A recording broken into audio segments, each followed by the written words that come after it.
Hi, this is Caleb with A Safe Landing Counseling Services. So I give a Christian perspective in counseling, and one of the things I want to do is talk about anxiety. Now, anxiety, I think I've mentioned before, tends to be something that we're looking towards the future about. What if this happens? What if that happens? What if this happens? Typically, it comes in a question form. So when we talk about anxiety, one of the biggest things that we can do to reroute anxiety or make sure it doesn't come into our thought process is be mindful of the questions that we're asking. Oftentimes when we have anxiety, we ask questions that keep spurring on anxiety. So we partner with it. Now, in my perspective of pathology, typically it's not the individual that has the pathology as much as the pathology attacks the individual. So pathology is really like anxiety, depression, anything that's not correct. Maybe somebody has schizoaffective disorders, or maybe a personality disorder. Those are typically what we call pathologies. But just for the simple sake here, what I'm trying to get at is that we oftentimes need to identify anxiety as separate from myself. So if I have anxiety, if it's me that has anxiety, the only way to get rid of it is to get rid of me. I don't want to do that, okay? If I have depression or I am depressed, that statement I am, if I am depressed, then I own the depression in a form that means it's part of who I am. And the only way to get rid of it is to get rid of me. I don't believe that's true at all. And I doubt most people would believe that either. However, it kind of spurs to the point that if depression comes against me or anxiety comes against me, I might have more power. I might have more ability to get rid of it in my life.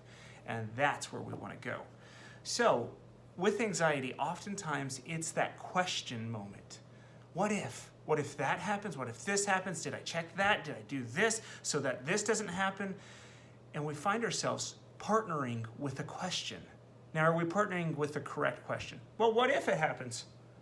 How's that really going to change my life? If somebody breaks into my house and steals my things, of course that's going to be uncomfortable. But would it be devastating? Am I attached to those things so much so that I can't see life without them? Ooh, that's a problem in itself. However, it could also go another route. Well, if they broke in once, then what if they break in again? Well, what if they break in again? What's going to happen to your life? If your ultimate end of the road question is, I'll be okay, then you can overcome anxiety. If the ultimate end of the road question is, if I die, I'm completely lost and there's nothing left. That's an issue and that's a problem. So I take an approach with counseling that has to be greater than this life. It has to have an existential perspective that's greater than myself. If I have an existential perspective that's greater than myself, then I have the opportunity to live life to the fullest. And so when we look at the questions that come along, if you're struggling with anxiety, I encourage you to do this. What if? Okay, what if that happens? Will I be okay? Will I make it through? Will life still go on?